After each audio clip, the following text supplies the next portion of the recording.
नमस्कार, स्वागत है आपका मगरा न्यूज पर। आज की ताजा खबरों की अपडेट में बात करेंगे देश भर की तमाम बड़ी और काम की खबरों के साथ ही सरकार की ओर से आज लिए गए कुछ महत्वपूर्ण फैसलों जारी किए गए कुछ नए नियमों की।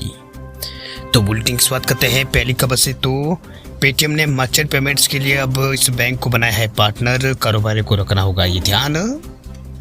आरबीआई ने पेटीएम पेमेंट बैंक को लेकर जो है निर्देश जो है वो जारी कर दिए हैं। इसके लिए अब पेटीएम ने कहा है कि उसने अपने व्यापारियों के भुगतान को निपटाने के लिए जो है एक्सिस बैंक के साथ साझेदारी की है। वही कंपनी ने एक विज्ञप्ति जारी कर बताया है कि 197 कम्युनिकेशंस ने अपने नोडल खातों को एक एक्सो खातों के माध्यम से एक्सिस बैंक में स्थानांतरित कर दिया है, जिसे उसने उसके साथ यहाँ पर खोला है। वही 197 कम्युनिकेशन ने कहा है कि नोडल खातों को एक्सिस बैंक में स्थानांतरित करने से पहले की तरह निर्बाध व्यापारी निपटान सुनिश्चित उनका होगा। वही 197 कम्युनिकेशन ने कहा है कि पेटीएम क्यूआर और साउंड बॉक्स और कार्ड मशीन अपने सभी व्यापारियों की भागीदारी के लिए निर्बाध रूप से काम करना जारी रखेंगे। वही आरबीआई ने पुष्टि की है कि पेटीएम क्यूआर, साउंड बॉक्स और कार्ड मशीन 15 मार्च के बाद भी हमेशा की तरह काम करती रहेगी।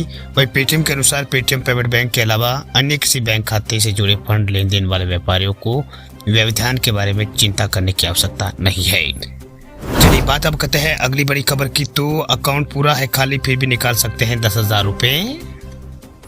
कई बार आपके ऊपर ऐसी स्थिति आ जाती है कि लोगों को अचानक पैसों की जरूरत पड़ जाती है। ऐसे में अगर आपका बैंक अकाउंट खाली है तो कई तरह की कठिनाइयों का सामना आपको करना पड़ सकता है। लिहाजा बहुत से लोग जो है वो पैसों की कमी की भरपाई के लिए लोन का सहारा लेते हैं।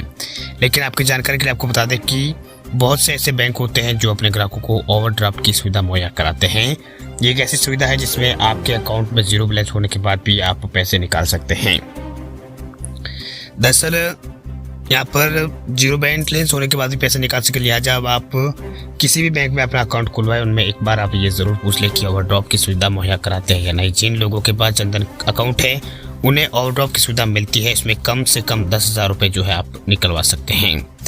वही ओवरड्राफ्ट एक तरह का लोन होता है। ये बैंक की ओर से अपने ग्राहकों को ऑफर किया जाता है। इस लोन की खास बात यह है कि इसके लिए आपको बैंक में जाकर फॉर्म भरने की जरूरत नहीं पड़ती है। सुविधा जो है आपको फौरन यहाँ पर मिल जाती है। भाई एटीएम के जरिए पैसे आप निकाल सकते हैं, लेकिन कितने रुपए निकाल सकते हैं ये बैंक की ओर से तय किया जाता है। वही यहाँ ये भी जानना जरूरी है कि लोन और ओवरड्राफ्ट की फैसिलिटी में कई बड़े फर्क होते हैं। जैसे कि लोन में जहाँ ब्याज का कैलकुलेशन महीने के आधार पर होता है, तो वही ओवरड्राफ्ट फैसिलिटी में ब्याज का कैलकुलेशन रोजाना के आधार पर किया जाता है। वही सबसे बड़ा अंतर यह है कि ओवरड्राफ्ट फैसिलिटी पर आपको ज्यादा ब्याज जो है वो चुकाना पड़ता है। चलिए बात आप करते हैं अगली बड़ी खबर की। तो अगली बड़ी खबर है सरकारी कर्मचारियों के लिए खुशखबरी। देखिए, डीए और डीआर में 4% की होगी बढ़ोतरी।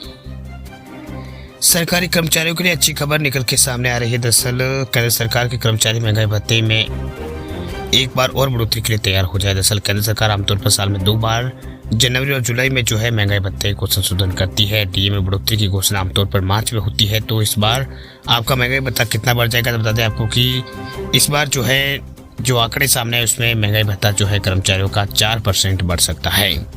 यानी केंद्रीय कर्मचारियों के महंगाई भत्ते में 4% की बढ़ोतरी हो सकती है। होली से पहले जो है कर्मचारियों को ये बड़ा तोहफा जो है सरकार की ओर से मिल सकता है। वह डीए और डीआर दोनों में जो है ये बढ़ोतरी हो सकती है।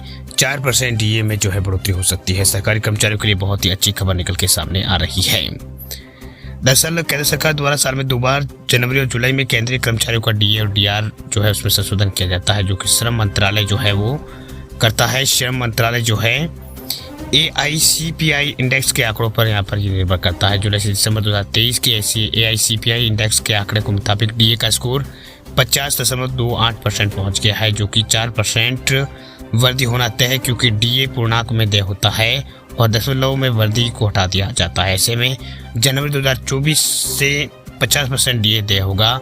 इसका लाभ जो है 48 लाख केंद्रीय कर्मचारियों और 68 लाख पेंशनरों को मिलेगा। माना जा रहा है कि लोकसभा चुनाव को देखते हुए मार्च में सरकार होली से पहले कैबिनेट में प्रस्ताव लाकर इन नई दरों की घोषणा कर सकती है और अप्रैल से कर्मचारियों की सैलरी और पेंशनरों का जो यहाँ पर डीए जो है इसमें बढ़ोतरी का तोहफा दे सकती है।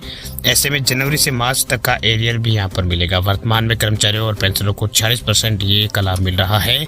4% वृद्धि के बाद ये 50% हो जाएगा। डीए बढ़ते ही हाउस रेट अलाउंस यानी HRA जो है उसमें भी 3% वृद्धि होगी, क्योंकि वित्त विभाग के मोमेंटम के मुताबिक डीए 50% क्रॉस होने पर एचआरए 30 से 20 और फिर 10% हो जाएगा।